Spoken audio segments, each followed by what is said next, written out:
नमस्कार दोस्तों, मेरा नाम है नरवज सिंह और आप देख रहे हो मेरे चैनल दान नरवज सिंह। दोस्तों, आज की इस वीडियो में हम बात करने जा रहे हैं भारत के बहुत ही महान वीर सपूत श्री भगत सिंह जी के बारे में, जिन्हें हम आज शहीद भगत सिंह के नाम से भी जानते हैं। तो वो शहीद तो अपने जीते जी अपने नाम के आगे लगाने लगे थे।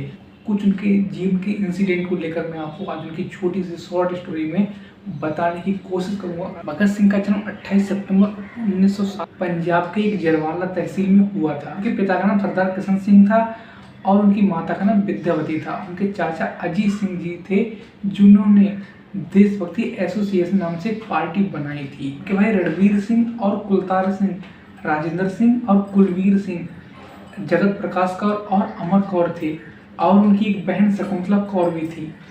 तो दोस्तों, आप जानते हैं कि उन्होंने अपनी बचपन कैसे जिया। तो आपको बता दें कि उनके चाचा अजीत सिंह जी जो थे, उनके ऊपर 22 केसेस लगे हुए थे, क्योंकि वो बहुत ही फेमस एक स्वतंत्रता सेनानी थे, जो कि हमारे देश की आज़ादी के लिए फाइट कर रहे थे। और इसीलिए उनके ऊपर 22 चार्जेस लगे हुए थे, जिसको लेकर उन्हें ईरान जाना पड़ा, यानी कि वो इनसे बचने के लिए ईरान चले गए।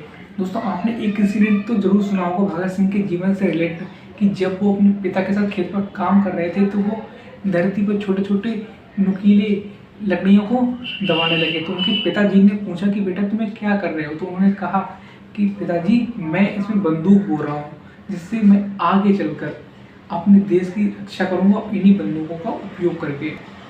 तो कहीं ना कहीं वो उनके अंदर एक बालकपना था। उन्हें नहीं पता था कि इन लकड़ियों से बंदूकें नहीं उगाई जा सकती, लेकिन उनके अंदर ये देशभक्ति का वाला भाव अपने माता पिता से प्राप्त हुआ था और चाचा से प्राप्त हुआ था। क्योंकि जब भगत सिंह जी का जन्म हुआ था तो उनके पिताजी जेल में बंद थे और उनके पिता ने उनके लिए एंग्लो वैदिक आर्य स्कूल में दाखिला दिलवा दिया। ये साल आता है 1919 का, जब हमारे देश में बहुत ही दर्दनाक और बहुत ही असहनीय जालियांवाला बाग हत्याकांड हुआ था।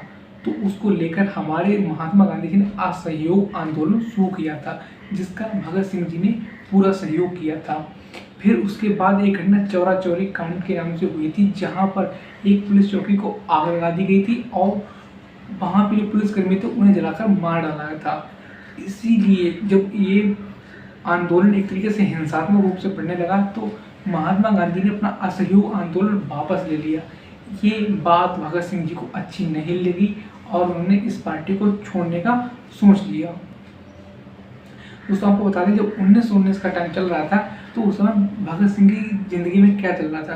तो आपको बता दें कि 1919 में वो नेशनल कॉलेज ऑफ लाहौर से बीए कर रहे थे और वो बीए में एक बहुत ही प्रॉपर अच्छे छात्र थे और वो रेगुलरली वहाँ पर होने वाले प्ले यानी कि नाटक आदि भाग लिया करते थे, जिनका मेन उद्देश्य हमारे देश के लोगों के अंदर ये भाव जागृत करना था कि हमें अपने देश की आज़ादी के लिए फाइट करनी चाहिए। इसी टाइम उनकी मुलाकात सुखदेव थापर यानी कि जो उनके साथ आगे तक रहे और भगवती चरण जी से हुई थी, जो कि वे भी स्वतंत्रता सेनानी थे। और उस समय हमारे देश में जो स्वतंत्रता संग्राम था, यानी कि जो फाइट चल रही थी हमारे फ्रीडम को लेके, वो एकदम पीक पर थी। इस चीज़ को लेकर हमारे भगत सिंह जी ने अपने कॉलेज से ड्रॉप आउट ले लिया और पूरी तरीके से स्वतंत्रता के लिए फाइट करने लगे।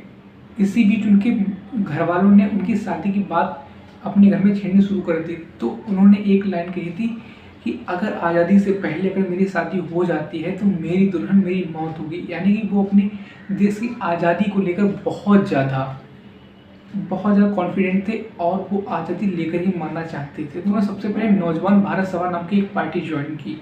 उसमें वो काम करते रहे। फिर उनके माता पिता ने समझा कि हमारा लड़का हमारी बात नहीं मानेगा, तो उन्होंने घर में शादी की बात ना करने के लिए आग्रह किया। यानी कि उन्होंने मान लिया कि हम शादी आपकी नहीं करवाएंगे, इसीलिए वो लाहौर वापस आ गए। उसके बाद भगत सिंह जी कीर्ति किसान पार्टी के बहुत से लोगों से मिले और उनकी मैगजीन जो कि कीर्ति नाम से प्रकाशित होती थी, उसके लिए कुछ उन्होंने लेख लिखना शुरू कर दिया, क्योंकि वो एक बहुत ही अच्छे राइटर थे। और उस समय का एक अखबार जो कि उर्दू और पंजाबी में दोनों तरीके से पब्लिश होता था, उसके लिए भी वो आर्टिकल लिखते थे और ऐसी आर्टिकल में उनकी वही बातें होती थी जिससे हमारे देश का युवा प्रोत्साहित हो और अपनी आज़ादी के लिए फाइट करे। 1926 में उनके लिए नौजवान भारत सभा का सेक्रेटरी बना दिया गया। 1928 में उन्होंने HSRA यानी कि Hindustan socialist Republic association join कर ली, जो कि हमारे एक और महान स्वतंत्रता सेनानी चंद्रशेखर आज़ाद जी के द्वारा बनाई गई थी। और वो इसमें मिलकर हमारे देश में जो साइमन कमीशन आया था उसका वो विरोध करने लगे। और उसी समय इस पार्टी में लाला लाजपत राय भी शामिल थे। वो भी एक बहुत ही बड़े स्वतंत्रता सेनानी थे। जब एक बार ये लोग लाहौर रेलवे स्टेशन पर अपना विद्रोह कर रहे थे, यानी कि साइमन कमीशन को वापस जाओ ऐसे नारे लगा रहे थे, तो वहाँ पर ऑफिसर स्कॉट नाम का एक बंदा था ब्रिटिश की आर्मी में। उसने वहाँ पर लाठीचार्ज करने का हुक्म सुना दिया और वहाँ पर लाठीचार्ज होने लगी। वहाँ पर लाला लाजपत राय जी बहुत बुरी तरीके से जख्मी हो गए और उनकी बात को डेथ हो गई। अब इसी चीज़ को लेकर ये लोग बहुत ज़्यादा गुस्से में आ गए कि हमारे इतने बड़े लीडर को आपने मार दिया, यानी कि उनकी डेथ हो गई लाठीचार्ज की वजह से। इन्होंने उस चीज़ को लेकर जो ऑफिसर स्कॉट था उसको मारने की सोची, लेकिन गलती से उसकी जगह पर जो ऑफिसर यानी कि असिस्टेंट ऑफिसर था सॉन्डर्स नाम का, उसकी डेथ हो गई। अब इन्होंने सोचा कि जो स्कॉट था वो तो मारा नहीं था, इसीलिए भगत सिंह जी वहाँ से निकल पड़े। और वहाँ पर क्योंकि वहाँ भी अफरा तफरी मच गई थी, उनका एक असिस्टेंट ऑफिसर मारा गया था, इसीलिए उन्होंने भगत सिंह जी को पकड़ने के लिए हर तरीके से जाल बिछाना शुरू कर दिया, नाकेबंदी कर दी गई। फिर इन्होंने अपने बाल कटवा लिए, जो कि एक पंजाबी थे और उनके लिए केस और दाढ़ी बहुत ज़रूरी थी, लेकिन उन्होंने अपने बाल कटवा लिए क्योंकि उस समय हम इनके आंखों में सिर्फ अपने देश का सपना चल रहा था। देश के बाद ही धर्म आता है, क्योंकि अगर देश ही नहीं होगा फिर धर्म कहाँ जाएगा। तो इनके अंदर आप ये एबिलिटी देख सकते हो कि इन्होंने देश को पहले रखा धर्म के आगे। फिर साल आता है 1929। यहाँ पर बटुकेश्वर दत्त थे, चंद्रशेखर आज़ाद जी थे, भगत सिंह जी थे, जो कि लाला लाजपत राय की डेथ हो चुकी थी। इन सभी लोगों ने मिलकर, बटुकेश्वर दत्त और भगत सिंह जी ने मिलकर असेंबली हॉल में बम फेंकने की योजना बनाई। आपको बता दें कि वो बम केवल आवाज़ करने वाला बम था और उसके लिए जहाँ पर लोग बैठे थे वहाँ पर नहीं फेंका गया था, जहाँ पर खाली स्थान था वहाँ पर फेंका गया था। क्योंकि ये कहते थे कि अंग्रेज बहरे हो चुके हैं, उन्हें सुनाई नहीं देता, इसके लिए एक बड़ा धमाका करने की जरूरत थी और हुआ भी ऐसा ही। और जब उन्होंने बम फेंका तो वहाँ पर अफरा तफरी मच गई।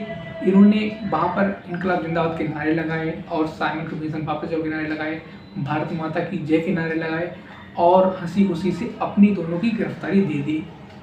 अब इनके ऊपर मुकदमा चला, इनके ऊपर भगत सिंह जी के ऊपर, राजगुरु के ऊपर और सुखदेव जी के ऊपर मुकदमा चला। और इसी मुकदमे को आगे लेकर इनकी जो फांसी की डेट थी वो 24 मार्च 1931 बताई गई थी, ऐसा हमारे देश के लोग बताते हैं।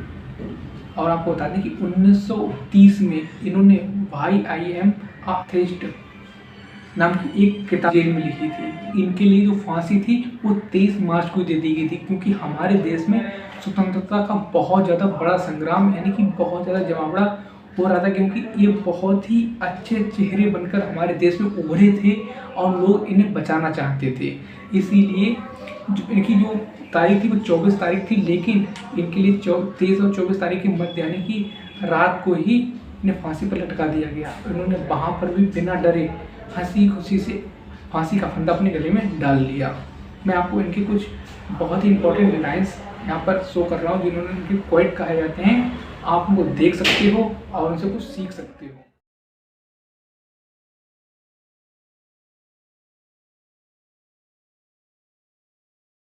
23 मार्च को शहीद दिवस के रूप में मनाया जाता है, ताकि उनकी शहीदी को भुलाया ना जा सके। हम सब जानते हैं 23 मार्च की वो घटना अपना सब कुछ दांव पर लगा दिया। नाम वीरता अति संघर्षता समानार्थी। और उन्होंने हमारे देश के लिए क्या किया है, इसकी हम हमारे आगे आने वाली पीढ़ी है अपने दिमाग में बैठाए रखे और उनका सम्मान करते रहे। इसीलिए 23 मार्च को शहीद दिवस के रूप में मनाया जाता है। आज उनकी पुण्यतिथि के अवसर पर हमारी सरकार ने कुछ घोषणाएं की हैं, जिसकी आपको हेडलाइन यहाँ पर देखने को मिल जाएगी। और इसकी नेक्स्ट वीडियो में किसी और क्यूरियस टॉपिक को लेकर, तब तक के लिए जय हिंद, जय भारत।